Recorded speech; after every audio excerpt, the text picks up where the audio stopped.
I have an investment opportunity for you that's 6 times better than the stock market. In fact, I have a few of them.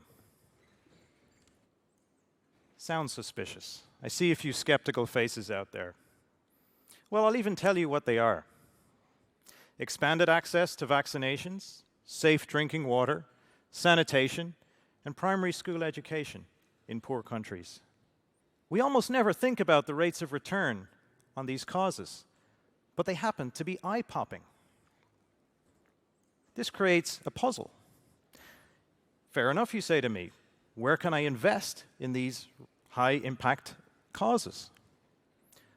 Sorry to tell you, you can't. There's no way today for you or for anyone else to invest in these high-impact causes. I want to change that. The story for me begins at the Phan Hong District Hospital, which is about 2 hours' drive north of Vientiane, the capital of Laos. I volunteer for the Vaccine Alliance, which is a global organization that tries to expand access to vaccination in poor countries. I visited the hospital to see their programs in action. There, I saw infants being immunized against the primary diseases that kill them before they reach the age of 5. Things like diphtheria, tetanus, whooping cough. And I also met some of the hardest working and most optimistic healthcare workers you can imagine. It didn't take long, however, for the reality of childcare in Laos to sink in. 85% of births were taking place in the home. Only half of the children being born were getting immunizations, and 1 in 20 was dying before the age of 5. Statistics like this tug at the heart. The moral case for wanting to help is almost overwhelming, as it should be. But something else was niggling in the back of my mind. I'm a financial economist, and I was curious to know what impact this was having on the economy of Laos.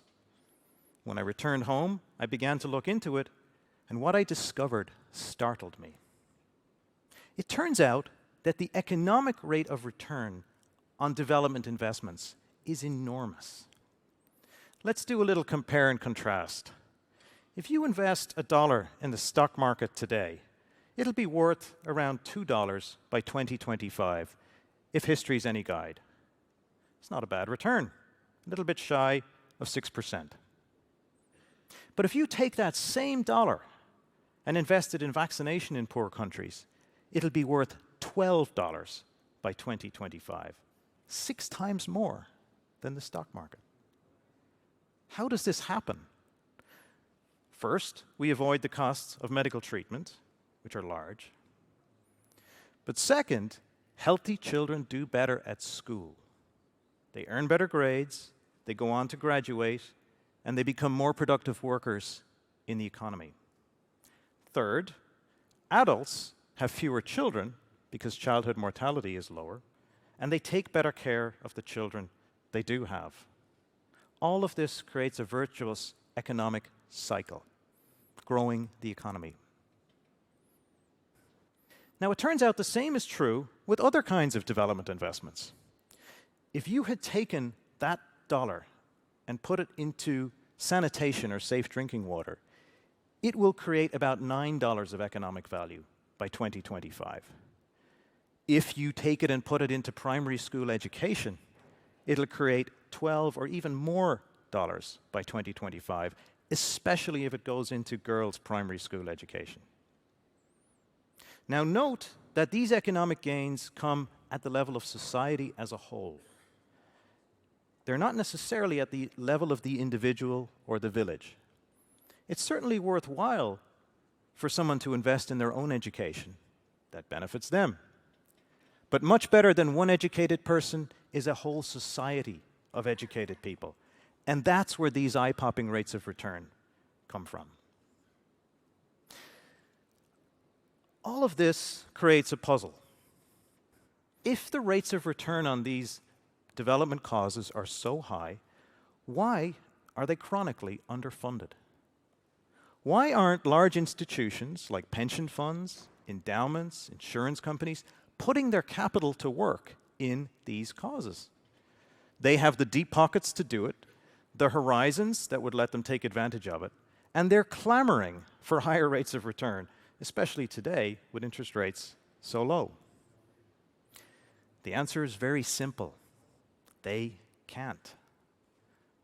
There is no way right now for you or any of these institutions to invest in these causes. When we think of development, we cling to a donor aid mentality that goes all the way back to Rockefeller and Carnegie. You can certainly give money to these causes, but if you do, it's a donation. That is to say, it's invested at minus 100% rate of return. There's no prospect of getting your principal back, much less a fair rate of return.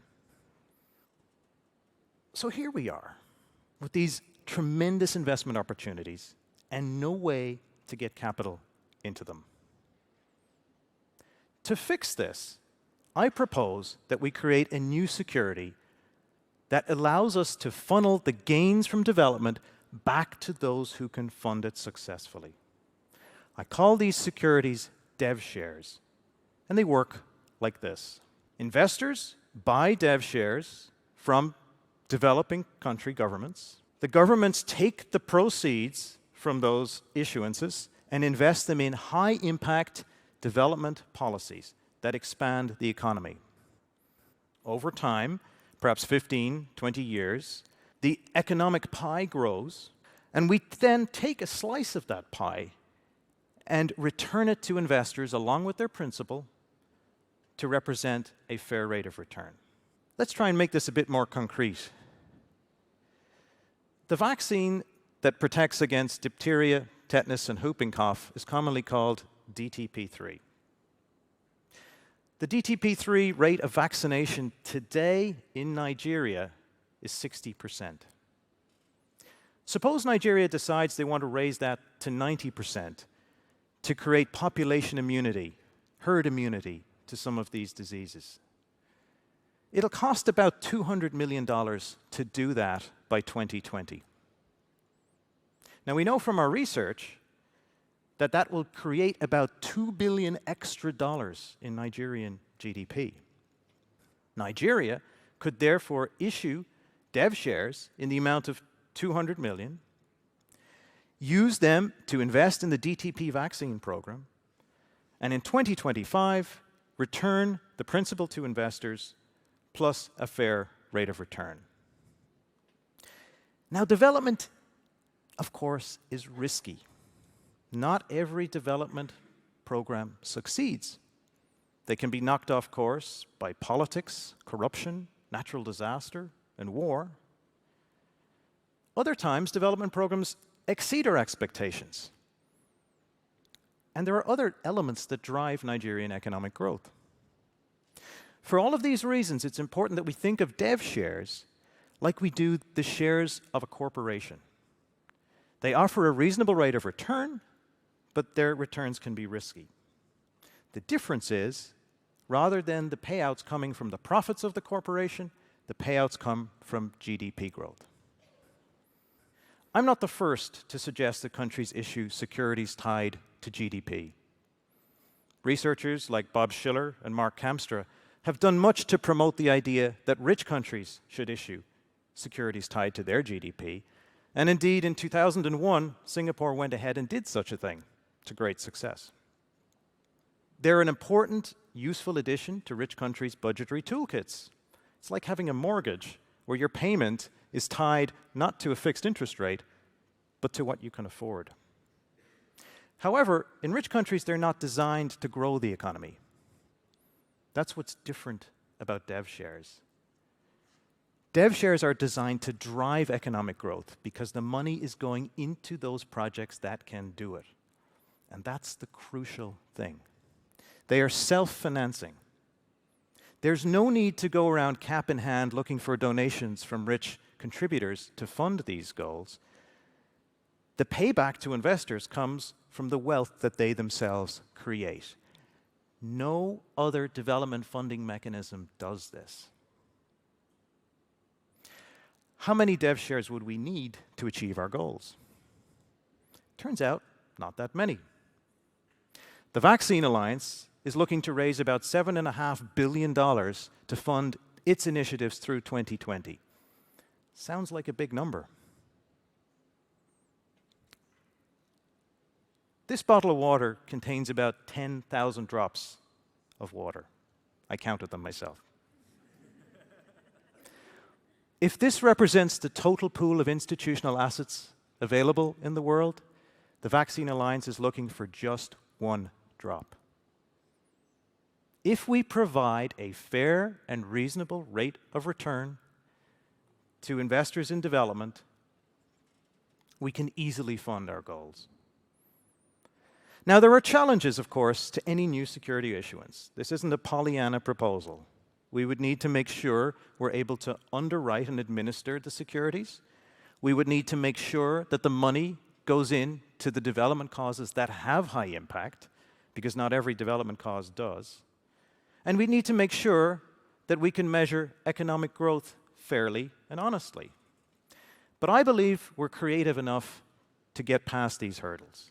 For example, when it comes to measuring economic growth, one neat thing we can do is use satellite imagery at nighttime to measure how the economy is doing. Here I've shown a picture of Nigeria in 2003 compared to 2013, and we can see how much growth has taken place. Point is, we don't need to reinvent the wheel here. We have the rim, the hub, and the spokes. We just need to put them together. Economic growth isn't an end in itself. We care about healthier lives and better lives. It costs $25 to provide fresh water to the 1 billion, who don't have it. It costs about $200 to provide a primary school education to the 100 million who don't have it. Let's use the economic benefits of high-impact development goals to get them funded. Let's use dev shares to unleash the full potential of the capital markets to make our world truly better. Thank you.